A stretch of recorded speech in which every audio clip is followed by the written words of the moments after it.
and welcome to our webinar, BatchMaster Manufacturing for Chemicals. Today we'll be talking about the key processes and supporting software transactions for chemical manufacturers. I'm very happy to have George Yankovic, our practice leader at BatchMaster Software, joining me today. George will be demoing a number of key transactions that support chemical manufacturers. Today, as I said, we're addressing how chemical manufacturing is different than discrete, different than food, and how that impacts the software processes. And when you really look at it, chemicals have certain properties that impact the formulation, the production, inventory, quality, planning, scheduling, and compliance processes supported by your manufacturing software. And those properties can really be distilled down into the variability, for example, strength and potency of your chemical inventory, the safety, hazardous aspects of those products, and any type of regulations when it comes to compliance, reports, labels, auditing, what have you. So today's agenda is to talk about formulation, production, inventory, quality, planning, scheduling, compliance, and look at those processes from the aspect of chemical properties as well as the production steps that impact software. And the considerations here, again, products with variable characteristics as you create an intermediate or a finished good, as well as potentially a byproduct and a co-product. And of course, all that may be affected by chemical reactions during the WIP process. Here's just one example of a paint product. And we have a hierarchy, if you will, of formula for an intermediate or base to a paint, a particular color, which is going to be packaged in various configurations, which most people are used to from a multi-level bills of material packaging configuration. But how does process manufacturing address this production step in terms of software records and specifications? And the way we do that is using separate specifications for the formula and the packaging. And in this example, we see a record of intermediate that's pulled into a finished good formula, and either one of those can be linked to a container or an assembly, which is then linked to a final packaging BOM. So within each, the formula or the BOM specification, there's some interesting attributes, characteristics, data that is captured along the way. And things we'll address is the ingredients, the various chemical ingredients, units of measure, the QC and the standard operating practices that are part of the quality controls that are embedded, labor, cost, hazardous, safety information is all embedded within those specifications. And George is going to dive down into, again, looking at those transactions from a formulation standpoint and a lab analysis standpoint. So when you deal with chemicals, you have to worry about the formulas and adjustments to meet target values. So the item, being chemical, has certain physical properties. We support theoretical properties. You deal with the item valuation, which is going to affect the cost, which you can forecast during formulation. There's loss factors based on the item, and then you've got to deal with potency and strength. So what's the active ingredient versus filler ingredients, and how is that going to be used during production? We'll address that later.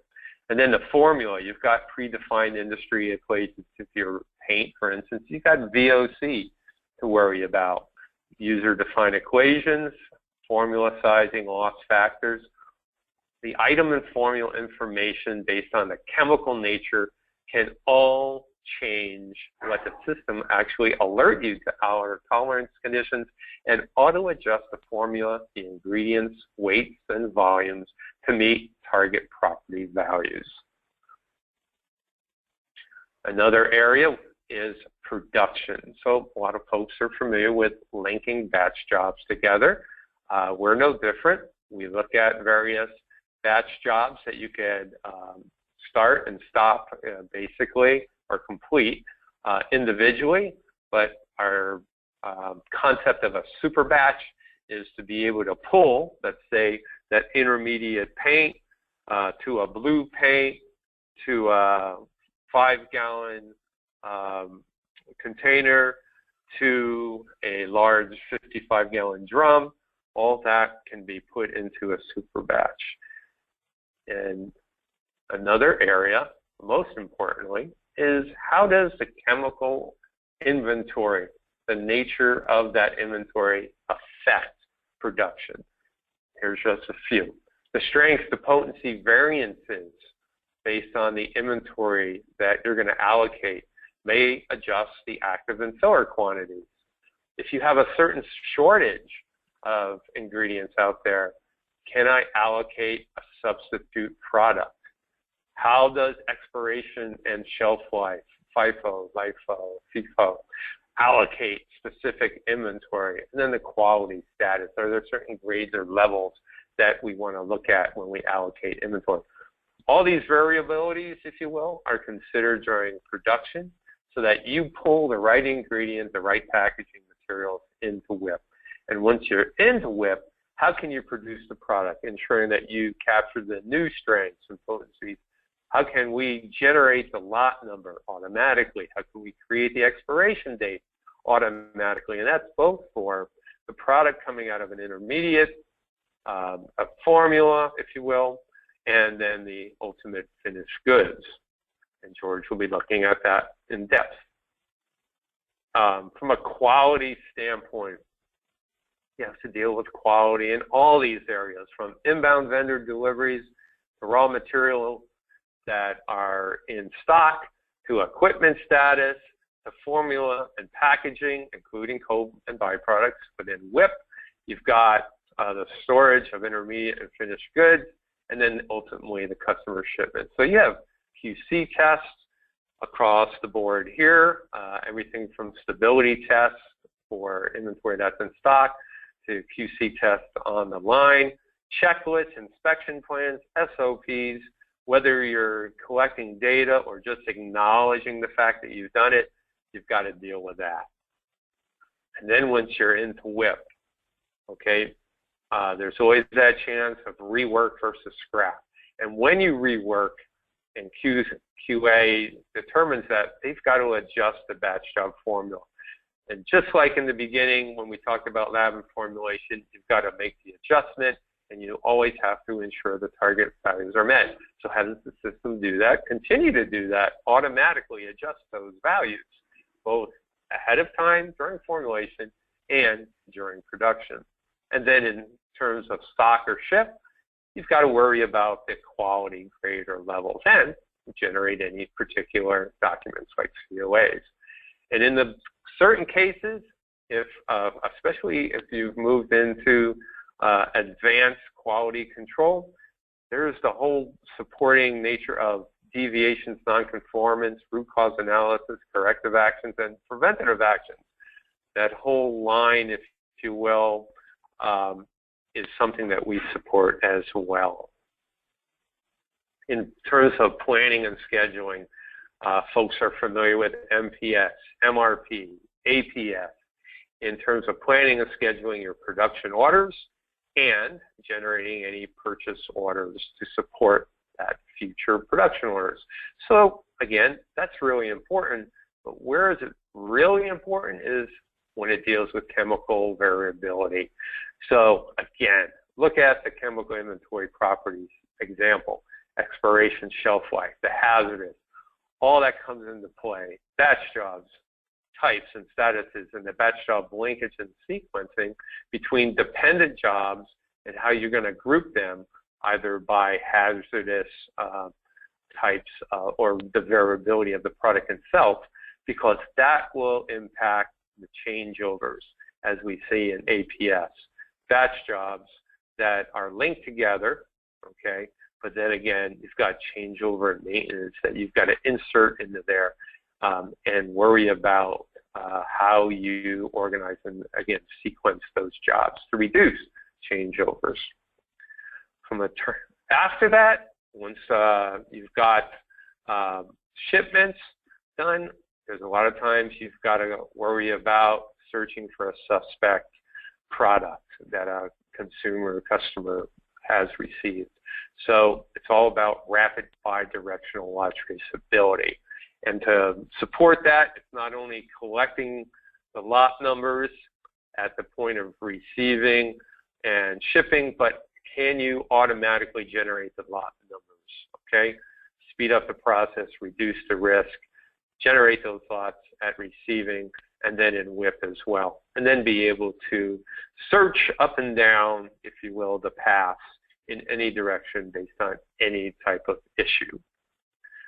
Then, of course, being chemical, we've got to be concerned about GHS, SDS compliance, and that's in terms of reports and labels. So in the formula, I mentioned we have ingredients, hazards, safety information. We have the ability there, we have report ingredient information. You combine that all together, and then the system can generate your safety sheets and labels. So thanks for giving me a moment to kind of set the stage for George's demo. And he's, again, going to dive into those processes that we mentioned: formulation, production, quality, planning, scheduling, and compliance. So with that said, let me go over and hand over the controls to George. To you, George. Thank you, John. Well, we have a lot to go over today, so I'm going to go through things quickly. First of all, let's take a look at the difference between formulation and bills of materials. In our system, one of the things that typically happens in chemical companies is that you're making a product, and that product is being packaged in a number of different ways. For instance, paint can be in 1-gallon cans, 5-gallon cans, 55-gallon drums, whatever it is. It's the same formula, but it's put in all kinds of different packaging, okay? And a key part of all of that differentiates process manufacturing from discrete manufacturing is the number of specific units of measure that come into play. For instance, if we drill into our item for Bentone here, we can see that we might have packaging units of measure for purchasing with conversion factors, purchasing unit of measures, different inventory units of measure. If I looked at all of our inventory for production, we might, if we did this in production, we might have a different production unit of measure with the conversion factors. And we always can present anything in terms of volumes or weights. And so we might have item-specific units of measure that convert weight to volume, taking into account density or specific gravity. And of course, we have the full complement of all the global unit of measure conversions, kilograms to grams, et cetera. But the number of different units of measure that you can have and how they all work together is another factor that's different in process manufacturing. And as part of this formulation, we also might have some things like consumables, things that are used in making the product and have a cost, but aren't in the product specifically. And of course, in this example, we don't have any byproducts, but you may have some co-products and byproducts that come out at different steps within the process. And QC steps associated with each one of those, like viscosity and VOC, that might be measured in different ways, and they're all tied together as well. Now, that formulation is very different from bills of materials. Here I'm going to explode the entire bill of material. And that bill of material is really made up of something that's different. Here's our bill of material entry for this guy. You notice that in our bill of material, we have a 55-gallon drum of this white epoxy paint. Well, that on our bill of material only has the packaging information. and it calls out for so much of a given formula. In this case, our formula is white epoxy paint, and we're going to put 55 gallons of that formula into this 55-gallon drum with these labels and this cap. And there might be other things, of course, but just as an example, you understand. And each one of these may have different revision controls. They might be in different statuses, being active or experimental or whatever that you might have.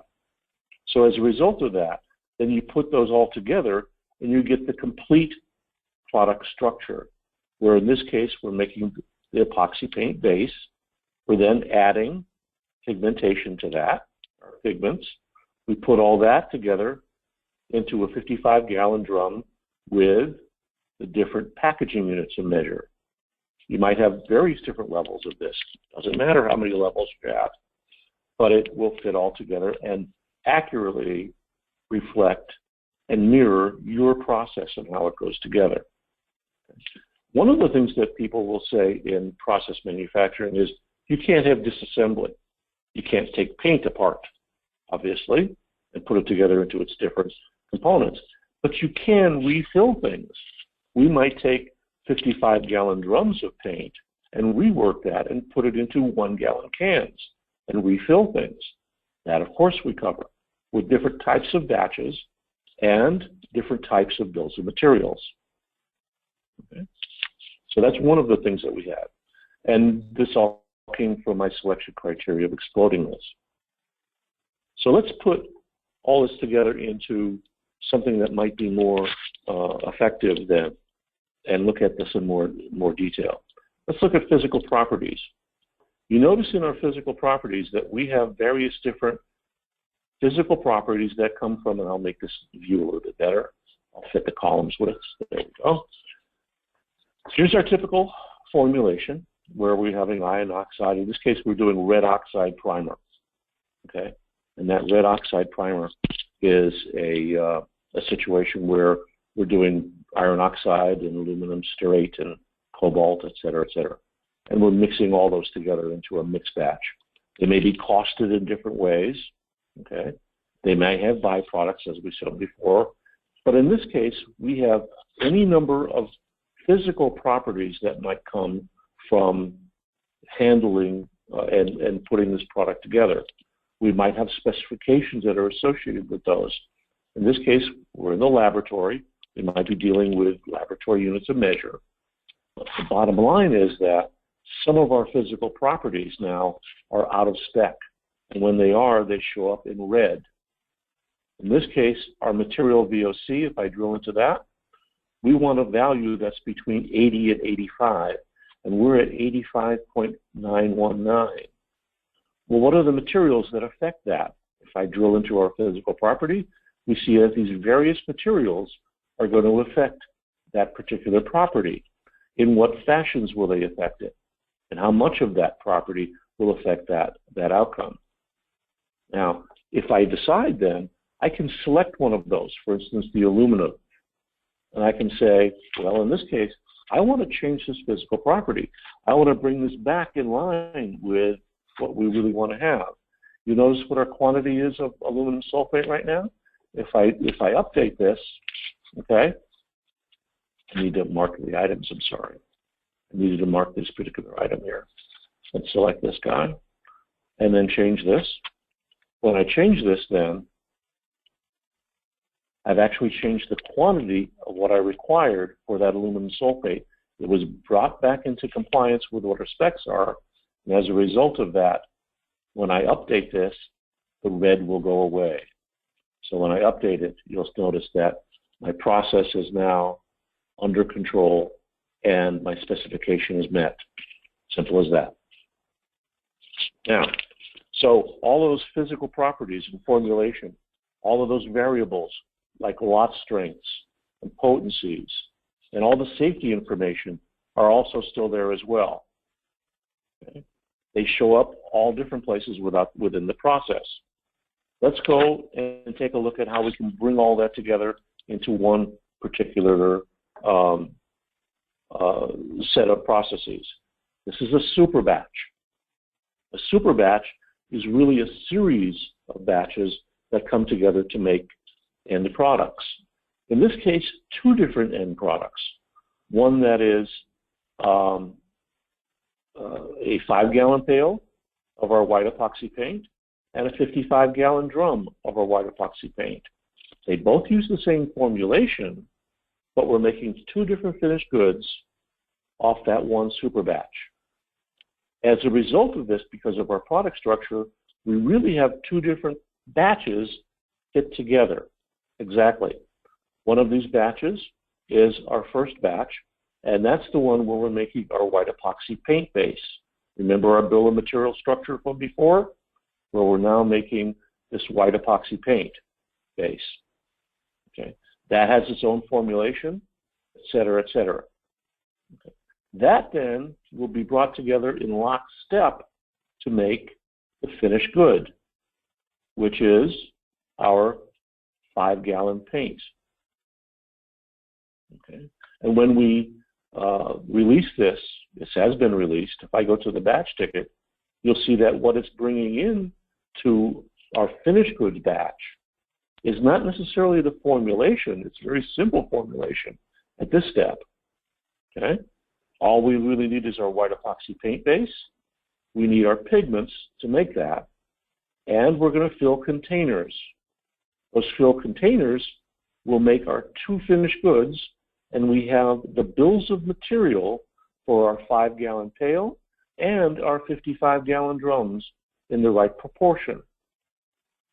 So all of that's been brought together in one set of batches called a super batch. Okay.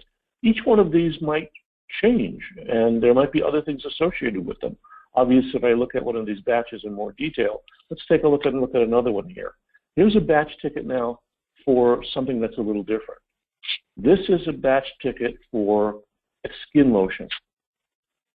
Okay. In it, we have various different ingredients along with all of the process steps that we're going to go through and the instructions for those process steps.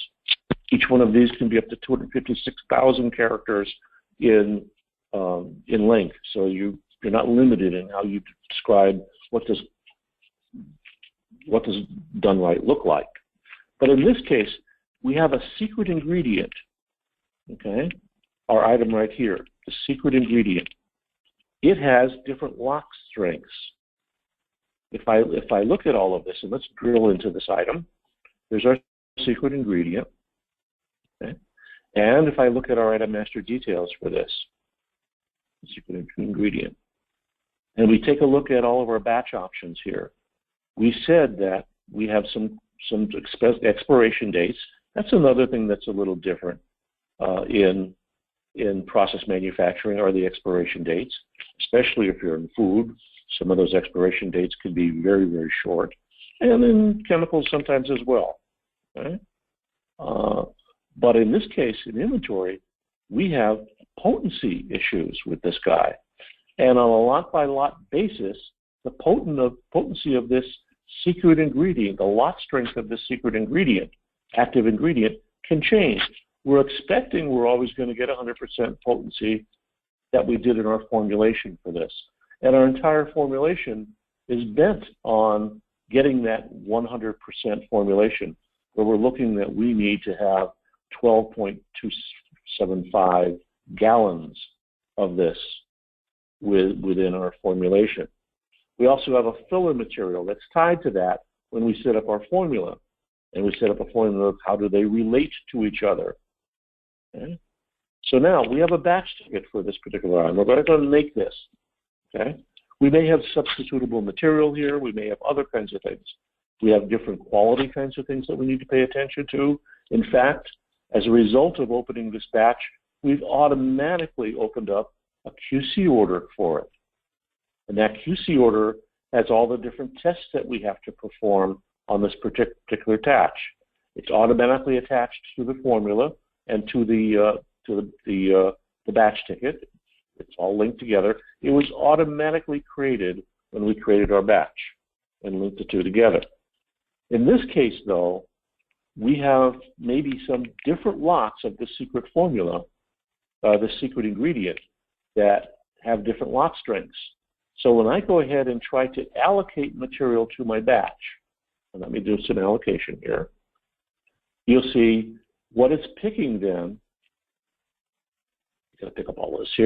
It's what it's doing is it's picking up various different lots from various different bins with different lot strengths. Okay? And the reason that it's picking up these lots of different sequences is because we said we wanted to have everything in FIFO sequence for this particular lot.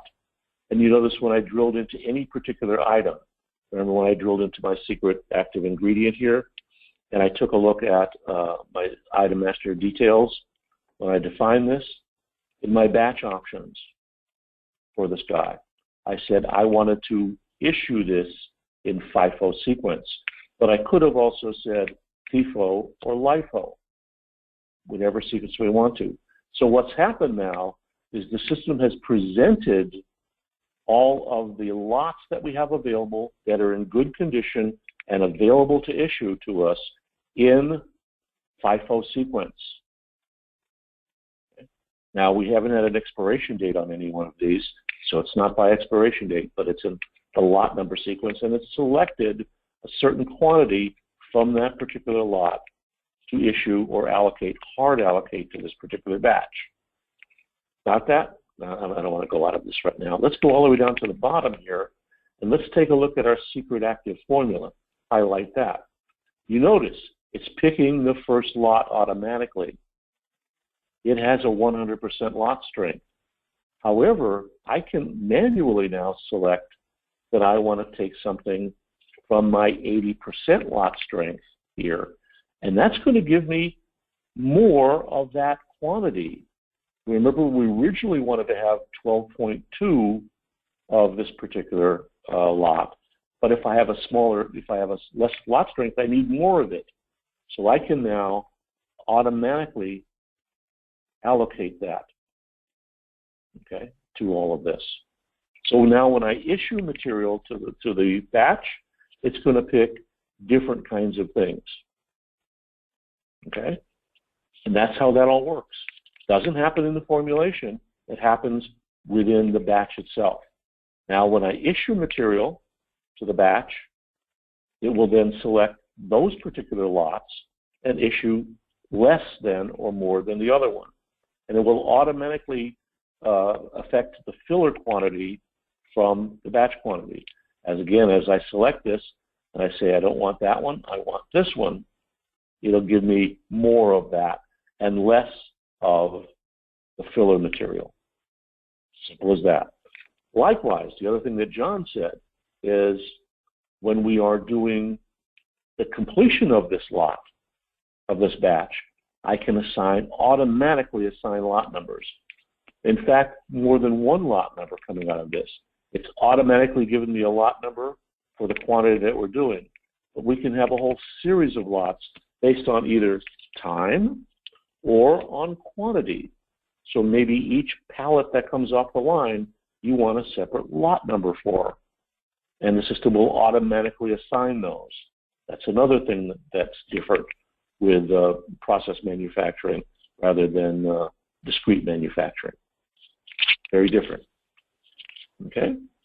As I said before, what happens with this is when we put this all into work, it automatically then gave us production QC. And we can have different sampling plans that work with this. In fact, you may have a QC that happens at any point in time. This happens to be in production. But if I go into my menu here, and I go into QC, you'll see that I have actually 3 different levels of QC orders. One for somebody who might be doing the sampling to complete that step, somebody who might be then also doing the actual QC tests and recording the results of those tests, or in this case, I've gone directly to the QA one, which allows me to not only do the tests, but also do the oversight of those tests and to approve the results of the tests themselves. Let's take a look at a situation that may happen in chemicals specifically, where you have tests that are being performed as you're producing the product, in this case skin lotion, And we have different things that have to happen. Let me release this. I'll release it. I can give it ownership, who's going to pick this up and who's going to do it, and assign different tests to different people. That might be done by different people along the way here. It might be just Hunter that's doing these things. In this case, we have simple pass-fail tests for each one of our products here, but they may be numeric, they may be alphanumeric, or simple pass-fail. Let's say, as we're testing these things, the first two pass, but the second one now, the last one fails. Okay, I can update this. That then will send a message and alert back to the people who are making the product that say, oh, we have an order problem, or we have a VOC problem, or something like that, and we need to tweak the formulation. And so on our formulation then, when we're back in here, we might be adding some ingredients along the way, which would make the difference between what we require and what we actually use something different.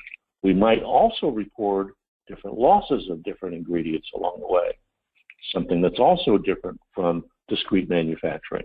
At each step in the process, we're recording losses and yield that comes out. Those are also defined in the formulation.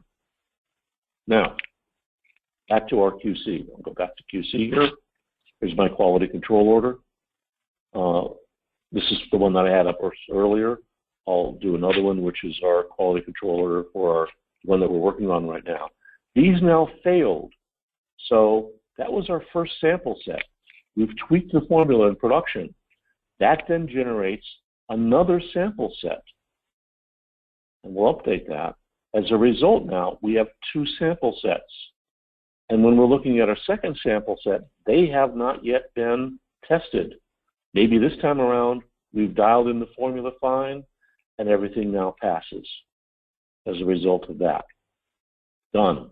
Now everything is finally passed along the way. Now QA can come along and say, oh, I truly accept the full quantity involved with all this, and accept that quantity, evaluate the QC, and see everything's done. The QC now has become completed, and we say okay to that, and everything is fine. So that gets us through all the processes associated with batch control. Along with that, what prints on the BatchMaster record can also be all of the hazardous material information, all the safety information that's required, because that's also involved in our formulation. Where if we looked at our skin lotion here, and we take a look at all the revision control, et cetera, it's associated with this. Now we have all the safety information that we need. What personal protection do you need? Yield factors and loss factors, not only at the ingredient level, loss factors on the ingredient level here, which accounts for losses during the production of the ingredients, but also now loss factors for the results of all of that. And you also have a constant loss factor, which is what is amount that might get lost or stuck in the pipe or stuck in the reactor whenever you're done, that you always lose. Okay? And of course, there are densities and density overrides that you may have depending on what happens as a result of each and every batch or whatever you're testing. So that is all brought into consideration as well. Okay? Everything associated with making the product throughout the entire process is brought into play when you're doing a bit different batch. Now, as a result of all of this, something may go wrong.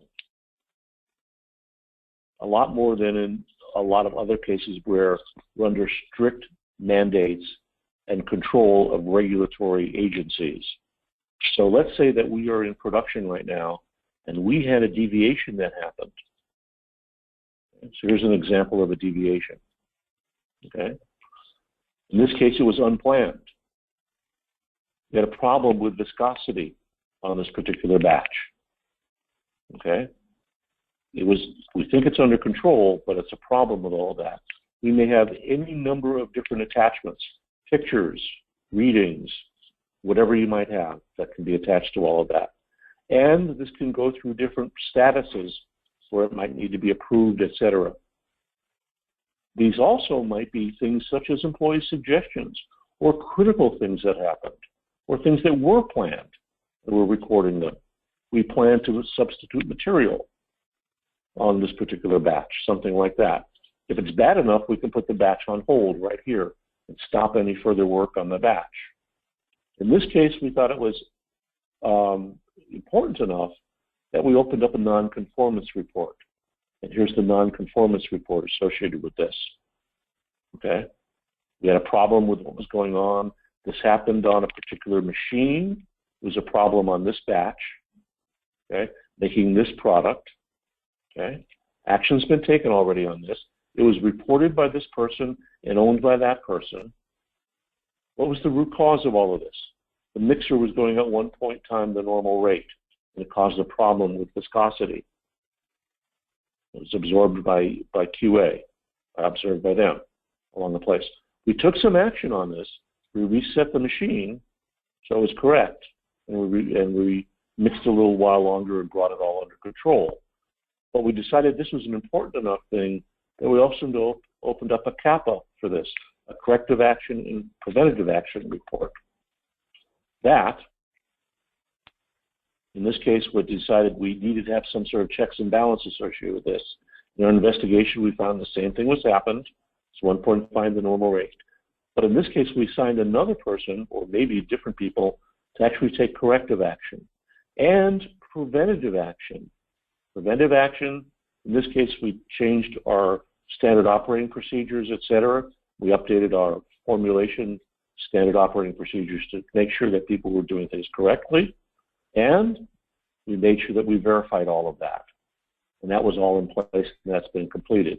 And of course, all along the way here, we can have attachments and paperwork that goes along with that with people's signatures, et cetera. So it ties not only the QC together, but the oversight of QA throughout that entire process. And that also now could be controlled with inspection plans, where we might be inspecting anything at any point in time throughout the process, okay? And there are inspection transactions that happen as a result of those plans, where different things can happen at different parts in the process, okay? And we can collect whatever we need to do, like humidity and temperature along the way, and view what the results of all of that are on a graph and see whether we're staying within control of our upper and lower control limits for this, both in humidity and in this case, temperature is going down, out of control, okay? And this was in our refrigeration zone, and we might have everybody be frozen if we don't change this. So we can monitor everything that's going on there. In addition to that, you might have simple checklists that are going on. Okay? So let's take a look at an example checklist. Here's a checklist. In this case, we're not capturing actual data, you know, the temperature, humidity, whatever it might be. But again, it can be at any point within the process from the time a truck pulls up to the time we go through production, to the time we ship things out the door, or even thereafter, we can have some sort of checklist along the way. It can be that we're checking the environment, that we're checking equipment, that we're checking the process. It doesn't really matter whatever it is. We may have any of those, any place, all over the place. And these things can be checked and verified and approved by anyone. Then another thing that John brought up is that ability to schedule this through production. Here's our production scheduling board, where in this case, the big difference between process and discrete manufacturing is you are constrained by equipment, vessel sizes, mixture rates, filling rates, things like that, where you literally can't put 20 pounds in the 10-pound box. It doesn't work that way. And in this case, what you're looking at are all our different process cells okay? Packaging lines, mixers, filling lines, blenders, whatever it might be. And you can filter these if you want to. And there might be different batches that are floating through these in different points in time. This is fluid. I can get down to scheduling by the minute, or I can look at this in a more macro fashion if I want to. There might be other things we have to focus on as well. And there's a setting within the system that allows you to say, do I want to start with when I want to complete something? And it will take into account the capacity of that particular cell and say, when must you start this? It will also take into account your manufacturing calendar of when you want to do this. There might be other things that you need to schedule as well, like I'm done with a particular batch here. I have another one that I wanted to start, but I need to do a changeover. So I have a real problem with this. All you simply have to do is grab the batch, drag it to where you want to put it. Yes, I know that exceeds all my time. Do I want to reschedule everything? Yes, I do. And it brings everything back into line. Simple drag and drop. If I take a batch and I try to do it on some process cell that doesn't allow it, I get a message. If I pull a batch in and I create a shortage, I get a message. I push a batch out and I miss an order, I get a message. I can look at this in different intervals. I may tie things together. I may link batches together, start to start, finish to start. If I have super batches, they'll be linked together as they flow through the process. I might look at things by calendar, not by batch, not by this way. I might produce dispatch lists, a dispatch report that then says, what should everybody be working on based on the schedule? And I can play what-if games. What if I schedule things differently and have different schedules, and what I like what I see, save that back to the system. I can do this in different ways. Okay. Powerful set of tools to do all of that. And that all ties together with not only scheduling production, but scheduling other things that have to happen that affect production, like changeover. Or I might have some things that are cleaning processes or something like that. Okay, you define whatever they are, and you fit those back in together. Now, let's take a look. No, I'm not going to save all of that. Last but not least, one of the things that we'll need to do is to trace lots. The system will automatically prompt individuals to either assign lots or record the lots that are being used. You notice when I was selecting things for either allocation or for issuing to a batch, it automatically showed me the lots that were available and which ones that we had to do. I had to select a lot if it was lot controlled. It wouldn't let me complete the transaction if I didn't do that.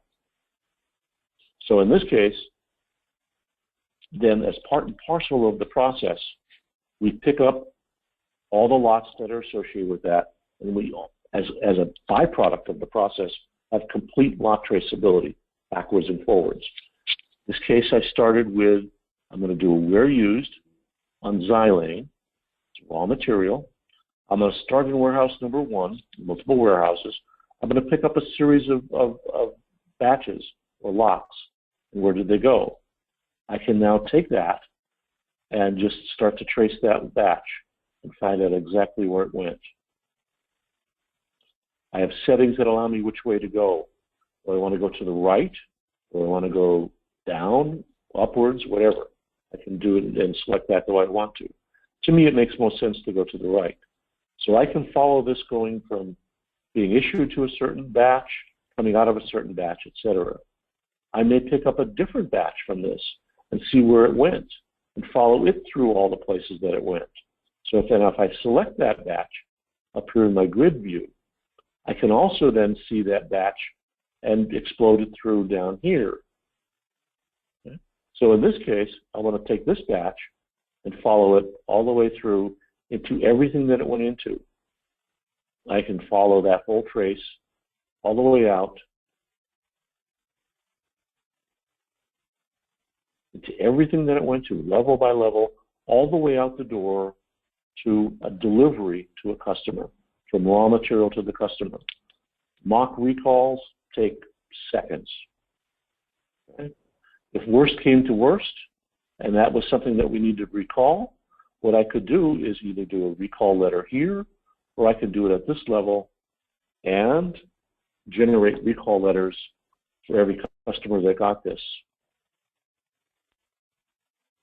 And here's my recall letter,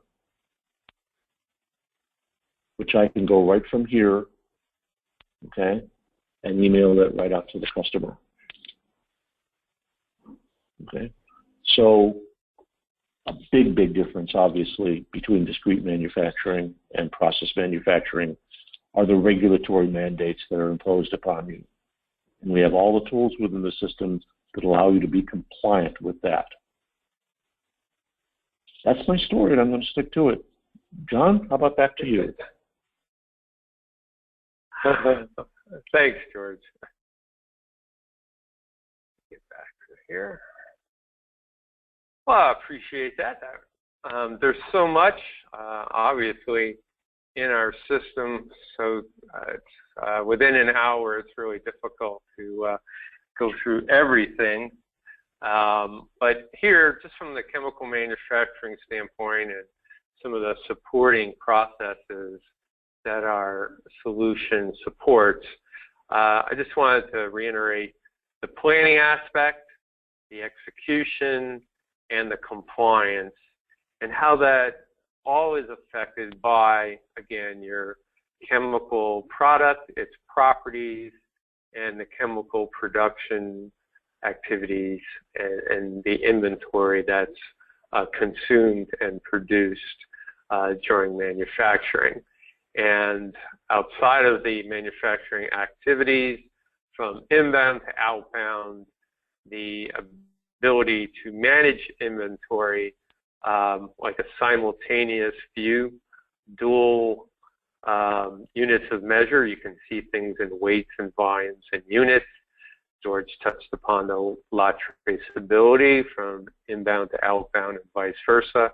The ability to have a warehousing option where not only you can do warehousing, but production manufacturing operations on a mobile device as well. So that concludes our webinar for today. I'd be remiss if I didn't mention a little bit about BatchMaster software. We are 100% focused on process manufacturing, and chemical is one of our largest verticals. We've been around for a while. Our staff, again, is focused on process manufacturing in terms of development and consulting. And we do offer a number of options here. If you're running SAP Business One, if you notice, that's the demo system that George presented on today. But the same functionality is available for our solution for Microsoft Dynamics GP, Sage 100-300, and QuickBooks. Now, one of the things that I had mentioned is that additional resources that we do have for you is an RFI worksheet and a process versus discrete document. And in both cases, they talk about some of the essential features, if you will, that you should look for in a process manufacturing solution.